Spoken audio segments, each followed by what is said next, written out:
இதுதான் ஒத்தையடி பாதை. கிராமத்தில் இது வரப்பு, பெரிய வரப்பு. இந்த வரப்பில் நடந்து நடந்து போய் ஒரு தடம் பதிச்சிட்டாச்சு.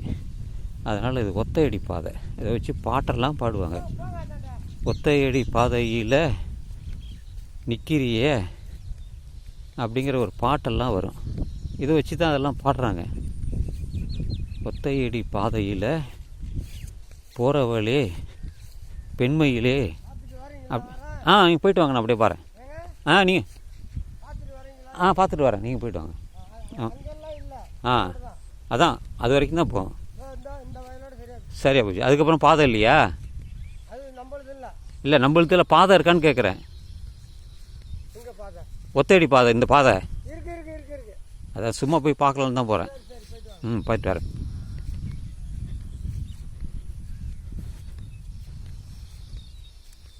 என்னுடைய தகப்பனார் அந்த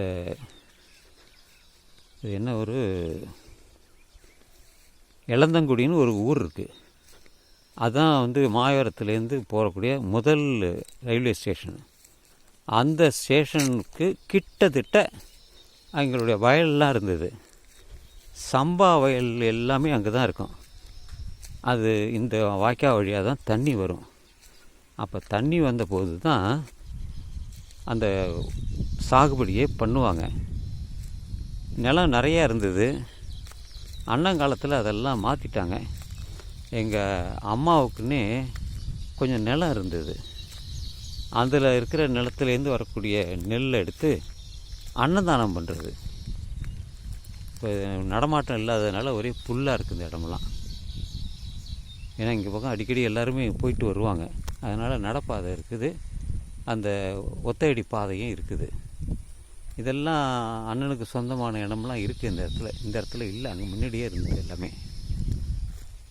இது ஒரு தென்னை மரம் இருக்குது, இங்கேயும் தென்னை மரம்லாம் இருக்குது. பல விதம். இது ஒரு தோப்பாக்கிட்டாங்க, வயல் தான் அது. இந்த வயலை அப்படியே சின்ன தோப்பாக்கி இங்கேருந்து கொண்டாந்து அறுவடை பண்ணுறது, எல்லாம் பண்ணுறது எல்லாம் இங்கே இருக்குது. ஒரு கொட்டாயும் போட்டு வச்சுருக்காங்க. அப்படியே நடந்தே போகலாம். ஒரு 1 கிலோமீட்டர் போனோம்னா அந்த ரயில் ரோடுக்கு போயிடலாம். ரயில் இது இருக்கு இல்லையா, தண்டவாளம்லாம் இருக்கு இல்லையா, அந்த பாதை வரைக்கும் போகலாம். அப்படியே அந்தாண்ட போனோம்னா அந்த பேச்சாவடி அந்த இடத்துக்கு போயிடலாம். இந்த உயர் இருக்கு இல்லையா, கோபுரம் இருக்கு இல்லையா, கோபுர கம்பம்லாம் இருக்குல்ல, அது பேச்சாவடிங்கிற இடத்துக்கு போகும். அதாவது மயிலாடுதுறையிலிருந்து அடுத்தபடியாக போகிற வரைக்கும் இந்த பேச்சாவடி கரண்ட் அங்கே தான் பெரிய இடம் இருக்குது. எல்லா இந்த மின்கம்பங்களும் அங்கேருந்து தான் வரும், பல இடத்துக்கு போகும். மேட்டூர்லேருந்து வரும் அந்த இதெல்லாம். இது இங்கே நான் வந்தேன், அப்படியே மேலே போகலான்னு பார்த்தா ஒரே புல்லாக இருக்குது. நடைபாதை அவ்வளோ அந்த அளவுக்கு தெளிவாக இல்லை. இதெல்லாம் உளுந்து விளைச்சிருக்கதா சொன்னாங்க. உளுந்து விட கயிறில் வச்சுருக்கோம். இதுதான் உளுந்து. குட்டையாக இருக்கும், ஆனால் குண்டாக இருக்கும். பயிர் இந்த பைத்தங்கான்னு சொல்லுவோம், நல்லா நீட்டாக இருக்கும். சும்மா வந்தது தான். கிராமத்தில் இப்படி எப்போவாவது வந்தேன்னா அப்படி வந்துட்டு போகிறது. அப்போ முதல்லாம் வந்துட்டு போயிடுவேன். இப்போ கேமரா இருக்குது, வீடியோ பண்ணக்கூடிய வசதி இருக்குது. அதனால் அப்படியே வீடியோவாக எடுத்துக்கிட்டு வீட்டுக்கு போக வேண்டியது தான். இதெல்லாம் கிராமத்தினோட அழகு. இதெல்லாம் இப்போ ஒருத்தர் கூட பேசிக்கிட்டு இருந்தேன், இன்னொருத்தர் கூடயும் பேசிக்கிட்டு இருந்தேன். எல்லாம் கிராமத்துப்படியே நமக்கு இதுதான். கிராமத்தில் பிறந்தது என்னமோ கும்பகோணம், வளர்ந்தது எல்லாம் இந்த மறையூர் கிராமம்தான். இங்கே தான் எலிமெண்ட்ரி ஸ்கூலு, ஹைஸ்கூல்லாம் கொரநாடு, கல்லூரி காலேஜ்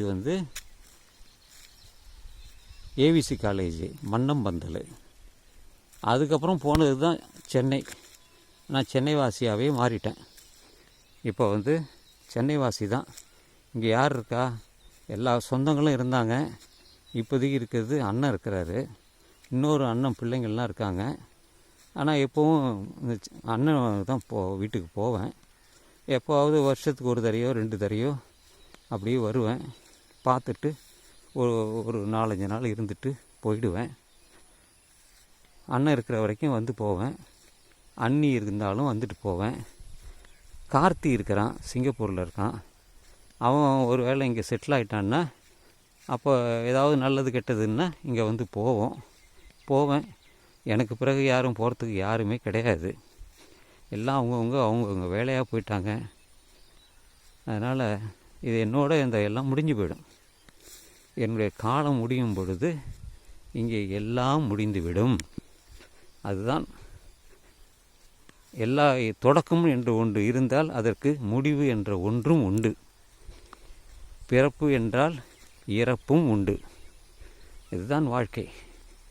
நாம் வழிப்போக்கர்கள் தான், பூமிக்கு வந்த வழிப்போக்கர்கள். வந்தோம், பிறந்தோம், வாழ்ந்தோம், இறந்தோம், அவ்வளவுதான். சாகா நிலை என்பது சொல்வதுண்டு, ஆனால் நிச்சயமாக சாகா நிலை என்று எதுவும் இல்லை. எனக்கு தெரிந்தவரை சுமார் 150 வருடங்கள் வரை வாழ்ந்தவர்கள் இருக்கிறார்கள். அது கூகுளில் தேடினால் நமக்கு கிடைக்கும். அதற்கு அப்பால் வாழ்ந்தவர்கள் யாராவது இருக்கிறார்களா என்றால் நிச்சயமாக இல்லை. அதுவே அதிகம்தான். ஒரு 149 வருஷம் வரைக்கும் ஒரு சீனாக்காரவங்க ஒரு ஜோடி இருந்திருக்கு. அந்த படமெல்லாம் விட என்கிட்ட வச்சுருக்கேன். ஆனால் சாதாரணமாக 100 வயசு கடந்தாலே மிக பெருசு. ராமானுஜர் 120 வயசு வரைக்கும் இருந்தார். மற்ற ராஜாஜி 100 வயசு வரைக்கும் இருந்தார். அதுக்கப்புறம் 100 வயசு வரைக்கும் இருக்காங்க, நிறைய பேர் இருக்காங்க. எனக்கு தெரிஞ்ச ஒருத்தர் 92 வயசு எங்கள் வீட்டுக்கு பக்கத்திலே இருக்கிறாரு. 92 வயசு நடமாடிக்கிட்டு நல்லாவே இருக்கிறாரு. அதெல்லாம் பார்த்தா பொறாமையாக கூட இருக்கும், இவ்வளோ வயசு வரைக்கும் இவங்களாம் இருக்கிறாங்களே அப்படின்னு. அதுபோல் எல்லோரும் நல்லா வாழணுன்னா அந்தளவுக்கு ஒரு எந்த விதமான கவலையும் இல்லாமல், மனசில் எதுவுமே இல்லாமல் நம்ம வாட்டிலே போயிட்டே இருக்கணும். அப்படின்னு தான் போயிடலாம். எதையுமே பார்க்காம நம்ம போயிட்டே இருக்கலாம். எனவே வாழ்க்கை என்பது நாம் வகுத்து கொள்வது தான். இதெல்லாம் பைத்தஞ்செடி தான். இதெல்லாம் சொன்னது உளுந்து செடின்னாரு. வாய்க்கா மழை காலத்தில் அந்த மழை காலத்தில் தண்ணியெல்லாம் போன பிறகு அங்கே கொஞ்சம் ஈரமாக இருக்கிறதுல இந்த உளுந்தை போட்டுருவாங்க. சரியான விளைச்சல் இல்லை. இதெல்லாம் இந்த மஞ்சள் கலராக இருக்கிறதெல்லாம் ஏதோ பூச்சி பூத்து மாதிரி சொல்கிறாங்க. அதனால் என்ன ஆகும், நமக்கு அதிகமாக அந்த உளுந்து விளையாது. தண்ணி கிடையாது. தண்ணி இல்லாத டயத்தில் செய்கிறது தான் எல்லாம். இது வழியாக போனால் வீட்டுக்கு கொல்லப்புறம் போயிடலாம். அதுக்கான ஒரு பாதையும் வச்சுருக்காங்க. எங்கள் பெற்றோர்கள் சமாதி இருந்தது, அதை பார்த்துட்டேன். அதுக்கப்புறம் இப்படியே போக வேண்டியதுதான். இதெல்லாம் வீடியோவாக மாற்றணும். ஊருக்கு போய் தான் மாற்றுவேன். இந்த பாதை வழியாக தான் போயிடுவேன். அந்த கடைசியில் தான் அங்கே வீடு இருக்குது.